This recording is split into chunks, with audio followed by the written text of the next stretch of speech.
Hello students, myself Chisti sir. Welcome in GPS Science Academy. Dear students, last class में अपन जो topic पढ़ रहे थे वो क्या था? इलेक्ट्रिसिटी, विद्युत, और बहुत कुछ उसमें अपन ने पढ़ लिया था, तो उसको आगे कंटिन्यू करते हैं। आज अपन स्टार्ट करते हैं अमीटर और वोल्ट मीटर में क्या डिफरेंस है, दोनों में क्या अंतर है। अमीटर हम किस लिए काम में लेते हैं और वोल्ट मीटर को हम किस लिए काम में लेते हैं। तो आइए बच्चों स्टार्ट करते हैं। देखो किस तरह से ये काम करते हैं और क्या क्या इनका यूज है। तो सबसे पहले है अमीटर को धारा का मान ज्ञात करने के लिए किया जाता है। अमीटर को या जो यूज है अमीटर का, अमीटर के द्वारा धारा का मान ज्ञात किया जाता है। किसका मान ज्ञात किया जाता है? धारा का मान ज्ञात किया जाता है, ठीक है। जबकि वोल्ट मीटर द्वारा विभवांतर का मान ज्ञात किया जाता है। पोटेंशियल डिफरेंस, क्या? वोल्ट मीटर के द्वारा विभवांतर का मान ज्ञात किया जाता है। तो सबसे बड़ा जो डिफरेंस है दोनों में, पहला पॉइंट क्या बोला मैंने कि अमीटर के द्वारा विद्युत धारा का मान ज्ञात किया जाता है, जबकि वोल्ट मीटर के द्वारा विभवांतर का मान ज्ञात किया जाता है। ओके स्टूडेंट्स, दूसरा पॉइंट आप याद रखना, अमीटर को श्रेणी क्रम में जोड़ा जाता है। अमीटर को किस में जोड़ते हैं अपन? श्रेणी क्रम में। अमीटर को हमेशा सीरीज में अपन जोड़ेंगे, जबकि वोल्ट मीटर को हमेशा क्या जोड़ा जाता है? समांतर क्रम में जोड़ा जाता है, पैरेलल जोड़ा जाता है। ओके स्टूडेंट्स, नेक्स्ट पॉइंट और काफी इंपॉर्टेंट क्या है? आदर्श वोल्ट मीटर का आदर्श अमीटर का जो प्रतिरोध है वो शून्य होता है। आइडियल अमीटर, आदर्श अमीटर, उसका जो प्रतिरोध है वो कितना होता है? 0 होता है। जबकि आदर्श वोल्ट मीटर का जो प्रतिरोध है वो क्या होता है? अनंत होता है। तो तीन बड़े अपने पास डिफरेंस है। क्या है? सबसे पहला तो क्या है कि अमीटर के द्वारा धारा का मान ज्ञात किया जाता है या धारा का मापन किया जाता है। दूसरा क्या है? वोल्ट मीटर के द्वारा विभवांतर का मान ज्ञात किया जाता है, या पोटेंशियल डिफरेंस आप बोल सकते हो, दो पॉइंट्स के बीच में विभवांतर, ठीक है, विभव का अंतर। जबकि दूसरा पॉइंट क्या है कि अमीटर को श्रेणी क्रम में जोड़ा जाता है और वोल्ट मीटर को हम समांतर क्रम में जोड़ते हैं। ओके बच्चों, और तीसरा पॉइंट क्या है कि अमीटर का या आदर्श जो अमीटर है उसका जो प्रतिरोध है वो कितना होता है? 0 होता है। जबकि आदर्श जो वोल्ट मीटर है उसका प्रतिरोध कितना होता है? अनंत होता है, ठीक है। अब चलते हैं नेक्स्ट एक क्वेश्चन है, किसी विद्युत बल्ब के तंतु में 0.5 एम्पीयर की विद्युत धारा 10 मिनट तक प्रवाहित होती है। कितने टाइम तक प्रवाहित होती है? 10 मिनट तक, ठीक है। तो विद्युत परिपथ से प्रवाहित आवेश का परिमाण ज्ञात कीजिए, ठीक है बच्चों। जो सबसे पहले दे रखा है उसको अपन लिखते हैं कि क्या क्या चीजें हमको गिवन है। तो सबसे पहले आई कितना है बच्चों? 0.5 एम्पीयर है। कितना है? 0.5 एम्पीयर है। टी कितना है आपका? 10 मिनट है। कितना है? 10 मिनट। तो मिनट को किस में बदलो बच्चों? पहले सेकंड में। किस में बदलो? सेकंड में। कैसे करेंगे? 10 इंटू कितना? 60। क्या आ गया ये? सेकंड। तो टी कितना है बच्चों? 600 सेकंड, 600 सेकंड। आपसे क्या पूछ रहा है? क्यू। क्या पूछ रहा है? क्यू, आवेश का परिमाण आपसे पूछ रहा है। तो आप जानते हो आवेश प्रवाह की दर को क्या कहते हैं? विद्युत धारा कहते हैं। क्या कहते हैं? आवेश प्रवाह की दर को विद्युत धारा। तो Q अपॉन टी। तो आपसे क्या पूछा? Q कितना होगा? I into T. तो I कितना है आपके पास? 0.5 और टी कितना है? 600। तो बच्चों कितना आ गया? ये 0.5 का मतलब 5/10 इंटू कितना? 600। 0 से 0 कैंसिल। कितना आ गया? 300 कूलाम। तो चार्ज कितना आ गया अपने पास? 300 कूलाम, ठीक है बच्चों। तो किसी विद्युत परिपथ में, ठीक है, बल्ब के तंतु में 0.5 एम्पीयर की विद्युत धारा 10 मिनट तक प्रवाहित होती है, तो विद्युत परिपथ से प्रवाहित आवेश का परिमाण कितना होगा बच्चों? 300 कूलाम। कितना होगा? 300 कूलाम, ठीक है बच्चों। उम्मीद करता हूं समझ में आया होगा। नेक्स्ट देखो,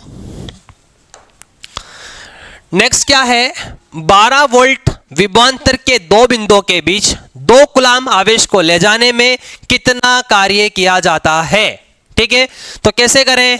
देखो पहले जो चीजें दे रखी है, क्यू कितना है बच्चों? 2 कूलाम, ठीक है। आवेश को ले जाने में कितना, V कितना दे रखा है आपको? 12 वोल्ट। कितना दे रखा है? 12 वोल्ट। आपसे क्या पूछ रहा है? कार्य। क्या पूछ रहा है? कार्य, वर्क डन आपसे पूछ रहा है, तो वर्क डन क्या होगा? हम जानते हैं कि वी नो दैट का मतलब क्या है? हम जानते हैं कि, ठीक है, हम जानते हैं कि, क्या जानते हो आप? V इक्वल टू कितना होता है बच्चों? W upon Q। V कितना होता है? W upon Q। तो W कितना? Q into V। भगवान का दिया सब कुछ है तुम्हारे पास, है कि नहीं है? गाड़ी है, बंगला है, पैसा है, सब है ना? अरे यहाँ पर क्या किसकी बात हो रही है? आवेश की बात हो रही है। किसकी बात हो रही है? आवेश की। आवेश कितना है आपके पास? 2। V कितना है बच्चों? 12। कितना आ गया W? 24। 24 क्या? जूल। कार्य का मात्रक क्या होता है? जूल होता है। उम्मीद करूं कि समझ में आया होगा। चलो आगे बढ़ते हैं, आगे बढ़ते हैं। देखो टॉपिक है अपना धारा नियंत्रक। धारा नियंत्रक, देखो नाम से पता चल रहा है। देखो धारा नियंत्रक क्या है? किसी विद्युत परिपथ में प्रतिरोध को परिवर्तित करने के लिए जिस युक्ति का प्रयोग किया जाता है उसे अपन क्या कहते हैं? धारा नियंत्रक कहते हैं। क्या कहा मैंने? किसी विद्युत परिपथ में प्रतिरोध को परिवर्तित करने के लिए, किसको? प्रतिरोध को परिवर्तित करने के लिए जो डिवाइस काम में लेते हो, जिस युक्ति को आप काम में लेते हो, उसे हम क्या कहते हैं? धारा नियंत्रक कहते हैं। उसको हम क्या कहते हैं बच्चों? धारा नियंत्रक कहते हैं। ठीक है, अब टॉपिक आता है प्रतिरोधों की निर्भरता। प्रतिरोधों की निर्भरता, ठीक है बच्चों, प्रतिरोधों की निर्भरता क्या होगी? देखो, किसी चालक का प्रतिरोध निम्नलिखित कारकों पर निर्भर करता है। चालक का जो प्रतिरोध है वो निम्नलिखित कारणों पर निर्भर करता है, या निम्नलिखित फैक्टर है। क्या क्या है? सबसे पहले लंबाई पर। देखो ये मैंने एक चालक लिया है, ये ठीक है, जिसकी लंबाई कितनी है? L है, और इसका अनुप्रस्थ काट क्षेत्रफल कितना है? A। अनुप्रस्थ काट क्षेत्रफल का मतलब समझे आप क्या है? जैसे मान लो ये मेरे पास एक पेन है, इसका ऊपर वाला जो पार्ट है ये क्या है? इसका अनुप्रस्थ काट क्षेत्रफल है। क्या है ये? इसका अनुप्रस्थ काट क्षेत्रफल है। इंग्लिश में बोलते हैं क्रॉस सेक्शनल एरिया। क्या बोलते हैं? क्रॉस सेक्शनल एरिया, अनुप्रस्थ काट क्षेत्रफल। ठीक है, तो बच्चों ये जो दिख रहा है आपको, या इधर से ये जो दिख रहा है, ये क्या है? इसका अनुप्रस्थ काट क्षेत्रफल है। ठीक है, तो क्या है? प्रतिरोध की निर्भरता की बात कर रहे हैं। सबसे पहले किस पर निर्भर करता है? लंबाई पर। ठीक है, उस प्रतिरोध की लंबाई कितनी है उस पर प्रतिरोध निर्भर करता है। अनुप्रस्थ काट क्षेत्रफल पर, कि उसका अनुप्रस्थ काट क्षेत्रफल कितना है। अनुप्रस्थ काट क्षेत्रफल आपको यह बताएगा कि वो तार पतला है कि वो तार मोटा है, कैसा है। अगर पतला तार है इसका मतलब उसका अनुप्रस्थ काट क्षेत्रफल क्या है? कम है। अगर तार मोटा है इसका मतलब क्या है? उसका अनुप्रस्थ काट क्षेत्रफल क्या है? ज्यादा है। ठीक है, तीसरा ताप पर। किस पर निर्भर करता है बच्चों? ताप पर, टेम्परेचर पर। अभी एक एक पॉइंट पे बात करूंगा मैं कि कौन सा किस तरह से निर्भर करता है प्रतिरोध पर। ठीक है, और चौथा है चालक की प्रकृति पर। किस पर? चालक की प्रकृति पर। इन सभी पॉइंट्स को अलग अलग अपन डिफाइन करेंगे, अलग अलग एक्सप्लेन करेंगे, इनकी मैं अलग अलग व्याख्या करूंगा किस तरह से। देखो सबसे पहले बात करते हैं किस पर? लंबाई पर। किसकी बात कर रहे हैं अपन? चालक के प्रतिरोध की। किसकी बात कर रहे हैं हम? चालक के प्रतिरोध की। तो लंबाई पर किस तरह से निर्भर करता है? आइए अपन देखते हैं।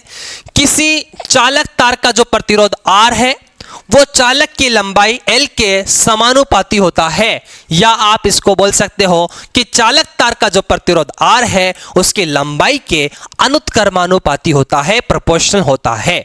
ठीक है, कैसे होता है? देखो R समानुपाती है L के, इसको क्या बोलते हैं? समानुपाती, प्रोपोर्शनल बोलते हैं इसको, R प्रोपोर्शनल टू L। ठीक है, इस बात का मतलब समझे। इसको बच्चों में बोल रहा हूं इक्वेशन नंबर फर्स्ट, समीकरण 1 बोल रहा हूं। सुनो, ये समानुपाती, इसका मतलब क्या है?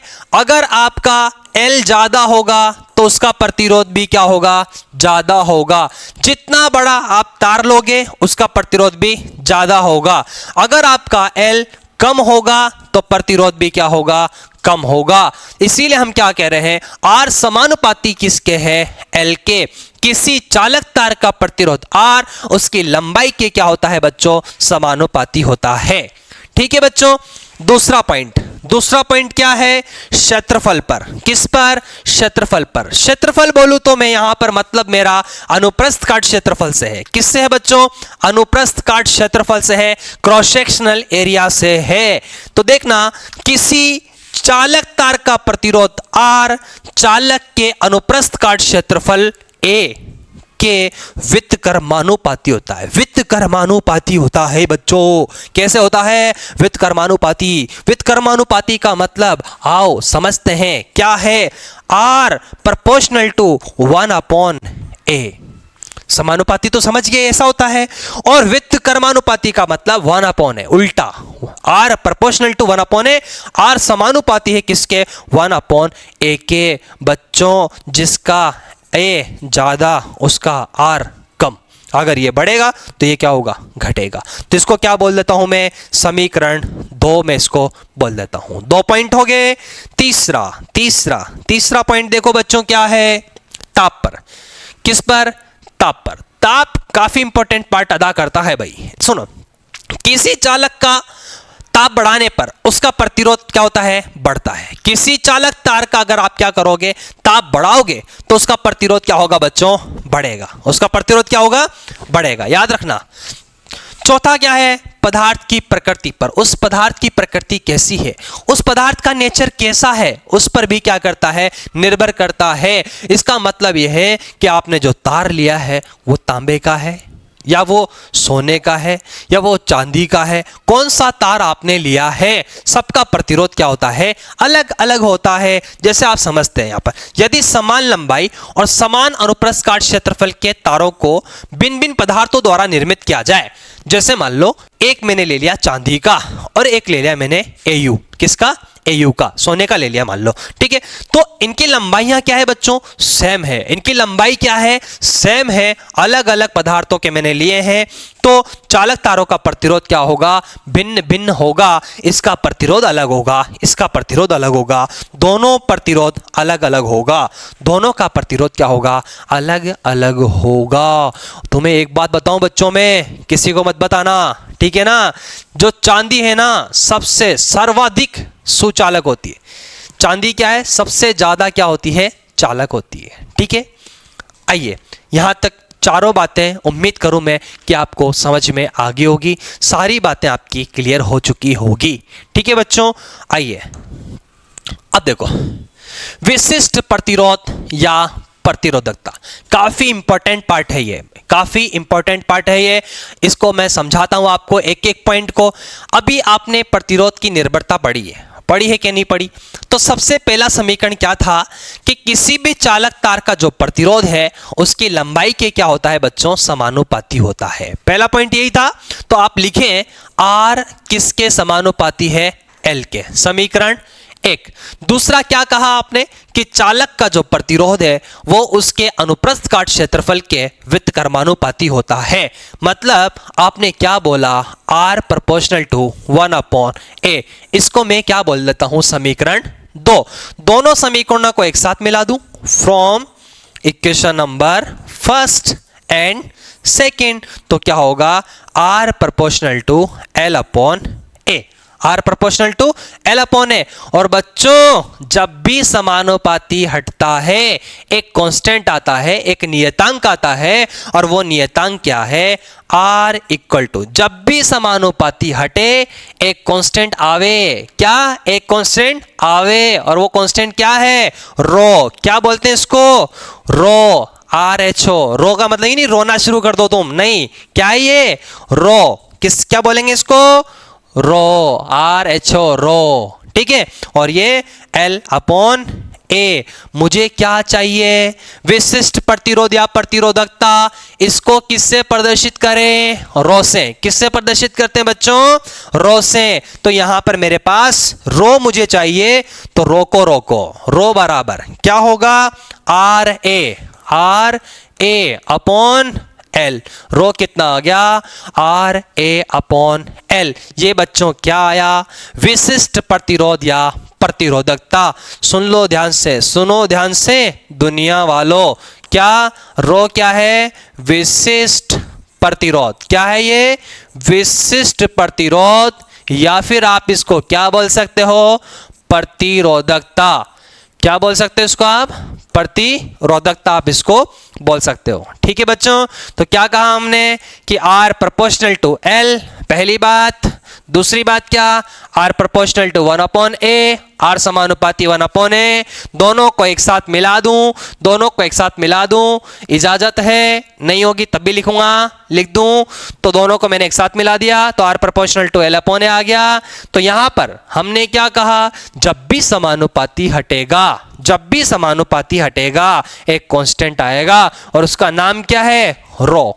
क्या है, रो, जिसको क्या बोलते हैं हम, विशिष्ट प्रतिरोध या प्रतिरोधकता। क्या बोलते हैं, विशिष्ट प्रतिरोध या प्रतिरोधकता। ठीक है बच्चों, तो याद रहेगा आपको रो कितना होता है, RA/L, RA/L। अब सुनो, रो का मात्रक, किसका मात्रक, किसकी बात कर रहे हैं हम, रो की, रो का मात्रक। ठीक है, रो के मात्रक की हम बात करते हैं। आइए शुरुआत करते हैं कि रो का मात्रक क्या होगा। ठीक है, सुनो, आपने क्या कहा, रो इक्वल टू RA/L। ठीक है बच्चों, अब सुनो, रो इक्वल टू R क्या है, प्रतिरोध, और प्रतिरोध का मात्रक क्या होवे, ओम। क्या, ओम। लिखता हूं मैं, ओम ओम।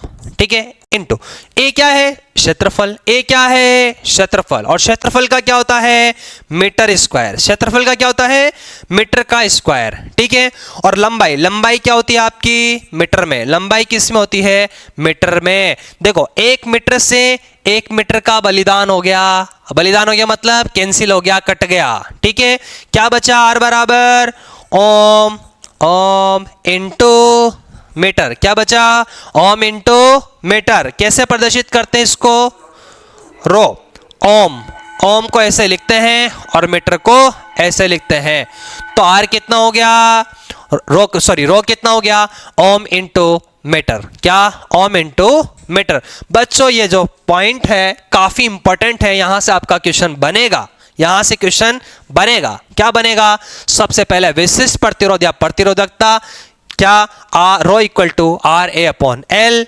रो क्या है, यहां पर विशिष्ट प्रतिरोध या प्रतिरोधकता है, और रो का मात्रक क्या होता है, ओम इंटू मीटर। क्या, ओम इंटू मीटर। इस तरह से लिखेंगे, ओम इंटू मीटर। ठीक है, और प्रतिरोधकता का जो व्युत्क्रम है उसको हम क्या कहते हैं, चालकता बोलते हैं। क्या बोलते हैं उसको, चालकता। तो इसका जो उल्टा होता है ना, मैं यहां लिख देता हूं चालकता। क्या लिख देता हूं बच्चों, चालकता, चालकता। लगे हाथ इसको भी सीख लेते हैं अपन, लगे हाथ चालकता को भी सीख लेते हैं अपन।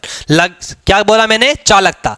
चालकता क्या होती है, प्रतिरोध का व्युत्क्रम होती है, प्रतिरोधकता का व्युत्क्रम, उसको हम क्या कहते हैं, चालकता। तो सुनो, इसको सिग्मा से प्रदर्शित करते हैं, और सिग्मा कितना, 1/ρ।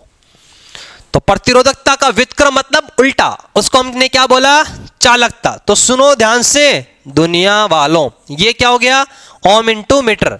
प्रतिरोध का मात्रक क्या होता है, ओम इंटू मीटर। तो यहां अगर आपको सिग्मा का निकालना हो, मतलब चालकता का निकालना हो, तो आप क्या लिखोगे, ओम इनवर्स मीटर इनवर्स। क्या लिखोगे, ऊपर आ जाएगा, दिख रहा है आपको, ओम इनवर्स मीटर इनवर्स। चलो ऊपर लिख देता हूं मैं, यहां पर देखो, देखो बच्चों, ऊपर लिख देता हूं मैं आपके लिए। ठीक है, यहां लिखता हूं मैं। ठीक है, यहां लिख देता हूं, चलेगा कि दौड़ेगा, दौड़ेगा। सिग्मा किसका लिखना है, सिग्मा का। सिग्मा इक्वल टू, मतलब चालकता इक्वल टू ओम की पावर -1 और मीटर की पावर -1। इस ओम, इसको इनवर्स बोलते हैं, ओम इनवर्स। इसको क्या बोलते हैं, महो। क्या बोलते हैं, महो, महो, महो, महो, महो मायानी, महो, MHO। क्या बोलेंगे, महो, MHO, महो। और ये मीटर इनवर्स। ठीक है, ये आपका क्या हो गया, बोलो बच्चों, चालकता। ठीक है, चलते हैं आगे, चलते हैं आगे। अब देखो बच्चों, देखो नॉट, नॉट क्या है, सुनो। अभी आपने क्या कहा, रो कितना होता है, RA/L। रो क्या है, RA/L। मैं यहां पर एक शर्त लगाता हूं, एक कंडीशन लगाता हूं। क्या, यदि बच्चों, यदि लंबाई कितनी हो, 1 मीटर हो तथा अनुप्रस्थ काट क्षेत्रफल एरिया कितना हो, 1 मीटर स्क्वायर हो, तो रो कितना होगा, आर होगा। रो कितना होगा, आर होगा। समझे आप क्या मतलब है इसका?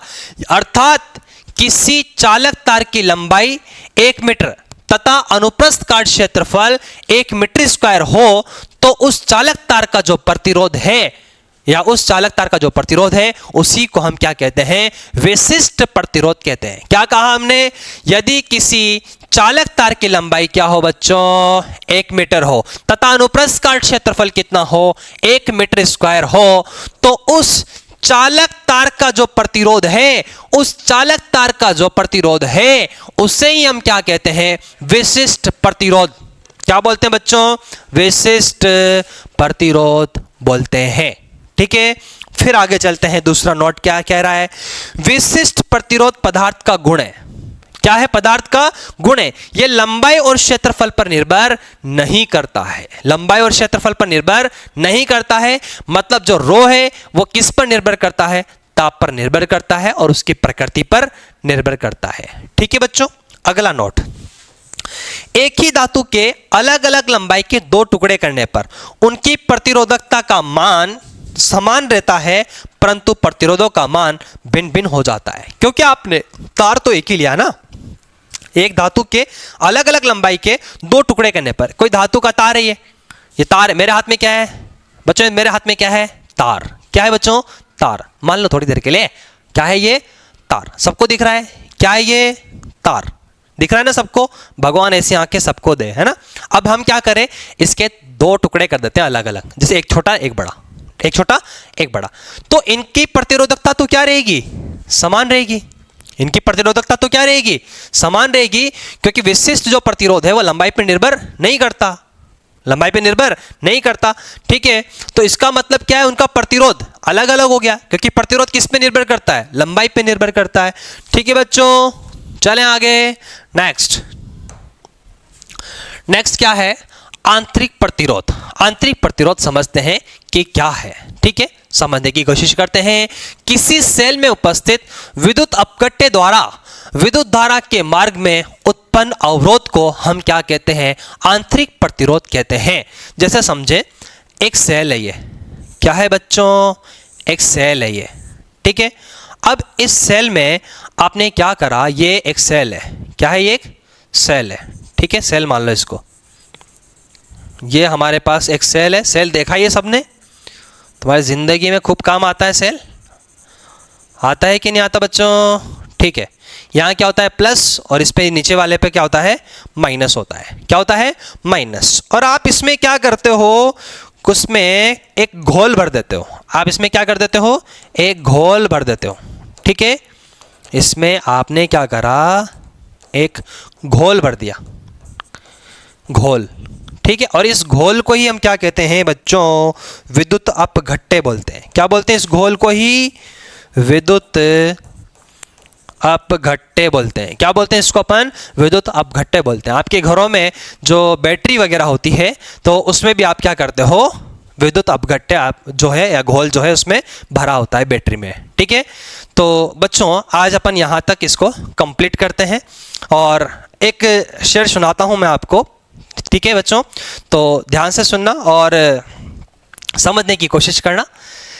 सुंदर सुर सजाने को साज बनाता हूँ, सुंदर सुर सजाने को साज बनाता हूँ, 9 सखिए परिंदों को बाज बनाता हूँ, 9 सखिए परिंदों को बाज बनाता हूँ। चुपचाप सुनता हूँ शिकायतें सबकी, चुपचाप सुनता हूँ शिकायतें सबकी, तब दुनिया बदलने की आवाज बनाता हूँ। समंदर तो परखते हैं हौसले कश्तियों के, समंदर तो परखते हैं हौसले कश्तियों के, मैं डूबती हुई कश्तियों के जहाज बनाता हूँ, मैं डूबती हुई कश्तियों के जहाज बनाता हूँ।